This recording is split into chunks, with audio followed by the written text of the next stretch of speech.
نواز اس سال ان کا personal year 9 ہے، ان کے لیے کوئی اچھی خبر نہیں ہے. دوسرا وہ اسکارپیو ہیں تو ان کے ایموشنز بہت ہی وائل ہیں اور ان کے ایموشنز ان کے لیے بہت پرابلمس کریٹ کرنے والے ہیں. عمران خان اور پی ڈی ایم مشکل ہے، امپاسبل مجھے نہیں لگتا. تحریک انصاف کا جو مشکل وقت ہے وہ 20-25 دن میں سیٹل ہوتا فیل ہو رہا ہے. انشاءاللہ جون مڈ سے ہم کافی پروگریس دیکھیں گے انشاءاللہ. IMF اتنی جلدی نہیں، لیکن ایک گڈ نیوز ہے عوام کے لیے. پاکستان کو انشاءاللہ نیکسٹ منتھ جون میں پیسے کہیں سے آتے نظر آ رہے ہیں. زرداری صاحب بہت پاورفل ہیں اور وہ پاورفل ہی رہیں گے. ان کا کوئی الٹیریئر موٹیو چل رہا ہے اور ایونچولی اپنا الٹیریئر موٹیو وہ حاصل کر ہی لیں گے. ناظرین میرے ساتھ موجود ہیں انٹرنیشنل فیم کی حامل نیومرولوجسٹ راحیلہ احمد، اور یہ ریکی ماسٹر بھی ہیں اور یہ اپنی پریڈکشنز کی وجہ سے پوری دنیا میں جانی جاتی ہیں. IMF جو ہے وہ کیا ہمارے ساتھ اس کی ڈیل ہو جائے گی یا نہیں ہوگی، اور دوسرا مریم نواز جو ہے کیا وہ وزیر اعظم بن پائے گی یا نہیں بن پائیں گی، اس کے اوپر بات کرتے ہیں. راحیلہ کیسی ہیں؟ میں بالکل ٹھیک ہوں، تھینک یو سو مچ عثمان. آپ کیسے ہیں؟ میں ٹھیک ہوں. راحیلہ مجھے یہ بتائیے گا کہ عمران خان جو ہے، آپ نے پچھلی ویڈیو میں بتایا تھا کہ وہ جو آپ کا علم العداد ہے وہ بتا رہا ہے کہ یہ وقت ختم ہو جائے گا اور وہ وزیر اعظم بھی دوبارہ بن جائیں گے. اچھا، ان کیس آپ کو لگ رہا ہے کہ ان فیوچر میں عمران خان کی ورکنگ ریلیشن شپ شہباز شریف کے ساتھ، نواز شریف کے ساتھ یا زرداری کے ساتھ، کسی ایک کے ساتھ آپ کو بنتی ہوئی لگ رہی ہے؟ یہ تو ایک کوشچن علم العداد کی بجائے ایک بچہ بھی آنسر کر سکتا ہے. آپ کو لگتا ہے عمران خان کی پرسنالٹی ایسی ہے کہ وہ پی ڈی ایم کے ساتھ کسی قسم کو کمپرومائز کریں گے؟ نہیں، وہ تو کہتے ہیں میں چوروں کے ساتھ نہیں بیٹھوں گا. وہ نہیں بیٹھیں گے. اچھا، وہ نہیں، مجھے وہ بیٹھتے نظر نہیں آ رہے اور مجھے یہ سب آؤٹ ہوتے نظر آ رہے ہیں اور وہ ان ہوتے نظر آ رہے ہیں. اچھا، نہیں تو وہ کس طرح ابھی جو ان کے اوپر کڑا وقت چل رہا ہے وہ کیسے اس کڑے وقت سے نکلیں گے؟ فوج اس وقت ڈائریکٹ عمران خان کو دبوچنے اس کا دل کرتا ہے کیونکہ اس نے نقصان بڑا کیا فوج کا. تو وہ کیسے نکلیں گے؟ سو بیسیکلی تھوڑا سا ہم دیکھ لیتے ہیں عمران خان کی. اگر ہم چارٹ کو دیکھیں تو اس طرح کے لوگ جو ہوتے ہیں ان کے اندر جو ایک نیگیٹو چیز ہوتی ہے وہ یہ ہوتی ہے کہ وہ اپنے دشمن کو معاف نہیں کرتے اور بھولتے نہیں ہیں. عمران خان دشمن کو معاف نہیں کرتا، نہ ہی بولتا ہے. تو یہ ان کے چارٹ میں ان کی بڑی اسٹرانگ پرسنالٹی ہے. کیسے بنے گی جب دشمن کو بھولیں گے نہیں؟ آئی تھنک لوگ اپنی غلطیوں سے سیکھتے ہیں اور اسپیشلی جو یہ والا سال ہے اس میں عمران خان کی پرسنالٹی میں اوور آل مجھے چینج آتا فیل ہو رہا ہے. اور مجھے لگ رہا ہے کہ ابھی جو علم العداد ہمیں بتا رہے ہیں اور جو انرجیز مجھے بتا رہی ہیں کہ میں day to day Imran Khan کی انرجی میں ٹیپ کر کے دیکھتی ہوں، وہ ایکچوئل میں ایک ٹرو مسلم اور ایک ٹرو وہ جو ہوتا ہے نا کہ ایک اللہ کے راستے پہ چل کے اس طریقے سے کرنے کی کوشش، جو اس شخص کے دل میں واقعی پاکستان کا درد ہے. And let's be fair with him, he is one person. وہ سب کو تو نہیں بدل سکتے، لیکن پھر بھی جو اس شخص نے کر دیا ہے نو ون could do that. وہ جتنی مشکلات سے وہ گزرے ہیں اور اس کے باوجود how steady and firm that person is. اس کی ایگزامپل یہی ہے کہ دیکھیے میں تو انرجی کی گیم جانتی ہوں.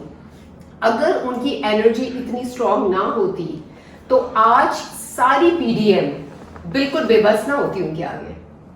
آپ یہ دیکھ لیں کہ وہ اتنا ڈرے ہوئے ہیں کہ they are trying their best. 144 cases ایک انسان پہ، یہ کوئی لاجیکل بات ہے؟ They are trying their best کہ عمران خان کو کسی طرح سے ایکسپیل کر دیں، اور آپ دیکھیں کہ انہوں نے تو ڈیفیٹ پہلے ہی لے لی ہے. اچھا، بہت سارے لوگ بشرا بیوی اور عمران خان کے حوالے سے یہ باتیں کرتے ہیں کہ ان کا ریلیشن شپ خراب ہو گیا، ان کی ابھی طلاق ہوئی، وہ کٹھے ساتھ نہیں رہ رہے. لیکن کل ہم نے دیکھا عمران خان جب پرسوں بلکہ جب پیشی ہوئی تھی عدالت میں تو عمران خان بس سو پروٹیکٹیو. آپ کو عمران خان اور بشرا کی شادی چلتی ابھی تک نظر آئے گی کہ یہ مرتے دم تک ساتھ رہیں گے؟ دیکھیے مرتے دم تک ساتھ کوئی رہے گا نہیں رہے گا اس کا کسی کو کیا خبر. ہم کل ہے نہیں ہے ہمیں بھی نہیں پتا. لیکن میں صرف اس سال کے بارے میں یا اس سال میں جو میں دیکھ رہی ہوں میں وہ آپ کو بتا سکتی ہوں.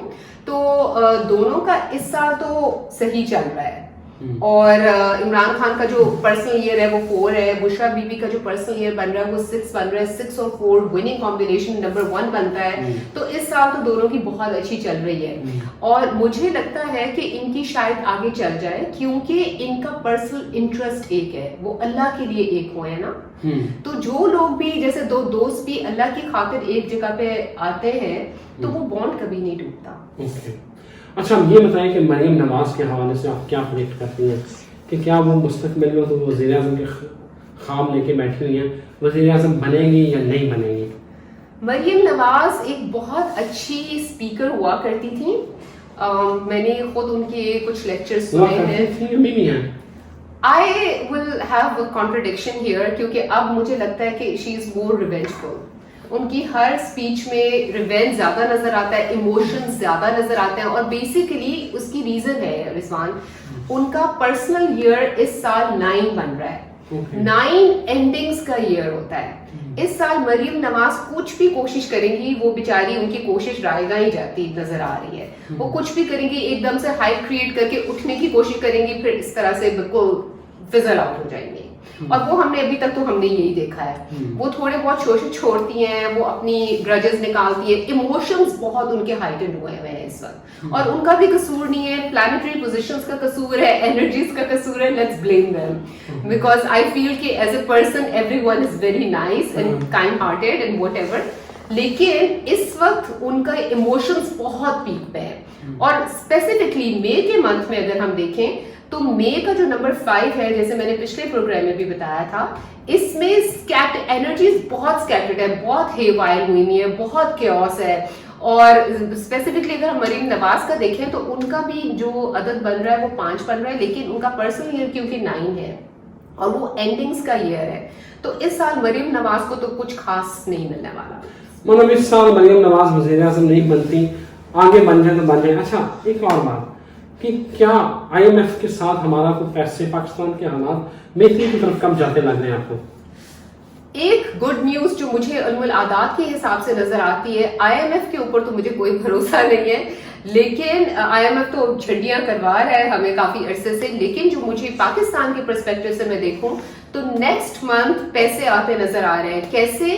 क्योंकि पाकिस्तान का जो पर्सनल मंथ है वो बन रहा है 8, और पाकिस्तान का जो पर्सनल मंथ का 8 है, और वैसे भी 8 जो नंबर होता है वो पैसों का नंबर होता है कि 8 पर्सनल मंथ में आपको पैसे मिलते ही मिलते हैं। तो इस पर्सपेक्टिव से मुझे लग रहा है कि नेक्स्ट मंथ पाकिस्तान को पैसे कहीं ना कहीं से हमें पैसों की इमदाद जरूर आएगी, नॉट नेसेसरीली IMF। मैं फिर दोबारा इस बात का एम्फसाइज कर रही हूँ, लेकिन हो सकता है जैसे UAE ने, दुबई ने प्रॉमिस किया है तो वो वाले पैसे आ जाएं, लेकिन कहीं ना कहीं इकोनॉमिकल स्टेबिलिटी कुछ थोड़ी से वक्ती तौर पे हमें दिखेगी जून में थोड़ा रिलीफ पाकिस्तान के पर्सपेक्टिव से इंशाल्लाह पैसों वाइज हमें मिलेगा। और तरीके इंसाफ के उन कारकुन पकड़े हुए हैं, इनके ऊपर अब आर्मी जो सीक्रेट आर्मी एक्ट है उसके खिलाफ मुकदमा चलेगा उसके तहत, और दूसरा इनके रहनुमा पकड़े हुए हैं, इनके ऊपर तरीके इंसाफ के ऊपर जो कड़ा वक्त है वो कब खत्म होएगा? अब तहरीके इंसाफ का भी लक फैक्टर उनको अभी भी फेवर कर रही है। अब लक किस तरह फेवर कर रही है, क्योंकि तहरीके इंसाफ का नंबर भी 7 है। अब 7 नंबर, पर्सनल ईयर जो है 2023 वो भी 7 है, तो इस ईयर में प्रॉब्लम्स उठे भी तो वो सेटल हो जाती हैं। कब तक ये मैं एग्जैक्टली नहीं कह सकती, इल्मुल आदात भी नहीं बता रहे, लेकिन जो एनर्जीज बता रही हैं इस पूरी चीज को सेटल होने में कोई 20-25 दिन का अरसा तो लग जाएगा। ओके, ये जून के अंदर बात जाएगी। जरदारी साहब के बारे में आप क्या प्रेडिक्ट कर रही हैं? जरदारी साहब का क्या रोल रहेगा? जरदारी साहब आने वाले मंजरनामे में आपको इसी तरह ताकतवर फर्द के तौर पे नजर आ रहे हैं, या जरदारी साहब का रोल आपको खत्म होता नजर आ रहा है? जरदारी साहब के अगर आप चार्ट देखें ना तो इनके पूरे चार्ट में नंबर 8 इतना प्रोमिनेंट है, और नंबर 8 होता है अथॉरिटी का नंबर, पावर का नंबर, इंटेलेक्ट का नंबर, ऑर्गेनाइज बहुत बड़ी ऑर्गेनाइजेशंस को हैंडल करने वाले लोग होते हैं ये। और आप देखिए कि जरदारी साहब ने जिस अक्लमंदी के साथ अपना टाइम गुजारा था कोई नहीं कर सका जो उन्होंने किया। अब 2023 में जरदारी साहब का क्या बन रहा है, उनका पर्सनल ईयर भी 4 बन रहा है, कहीं ना कहीं वो स्ट्रॉन्ग अभी भी दिख रहे हैं मुझे। किस तरह से आगे चल के ये बात ज्यादा क्लियर होगी, क्योंकि अभी जो है ना, अभी तो वो पावर की सिचुएशन में लग रहे हैं। He is in a very powerful place at the moment.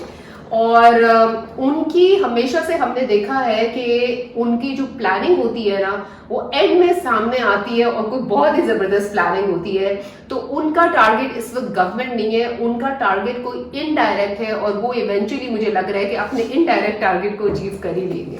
Thank you very much Raheena. आपने रहीना की बातें सुनी, उनकी प्रेडिक्शन सुनी। तो अगली वीडियो के साथ हम फिर हाजिर होंगे। इजाज़त दीजिए, अल्लाह हाफिज़।